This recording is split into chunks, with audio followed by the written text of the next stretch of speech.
కడప జిల్లా బద్వేలు పట్టణంలోని స్థానిక మున్సిపాలిటీ ఆవరణలో మున్సిపల్ కమిషనర్ నరసింహారెడ్డి ఆధ్వర్యంలో కౌన్సిలర్ల సర్వసభ్య సమావేశం నిర్వహించారు. ఈ సమావేశంలో MLA doctor Sudha, municipal chairman Rajagopal Reddy, కౌన్సిలర్లు, అధికారులు పాల్గొన్నారు.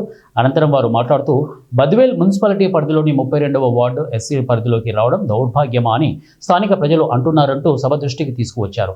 ఇక పాలకవర్గం సభ్యుల సూచనలు, సలహాలు పాటించకుండా ఏకపక్షంగా వ్యవహరిస్తున్నారు అంటూ ప్రశ్నించారు. సో ఇప్పుడు దాంట్లో మీరు 9 lakhs అయితే పుస్తకాలను వాటర్ సప్లై కోసం పెట్టారు కదా. నెక్స్ట్ అజెండాలో నెక్స్ట్ పాయింట్ వాటర్ సప్లై కదా.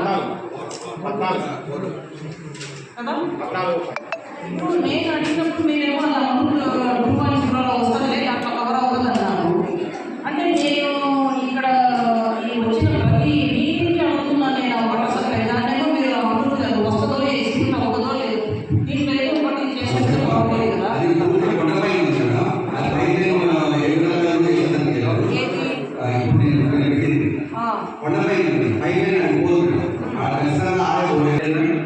మీరు పెట్టిన అజెండా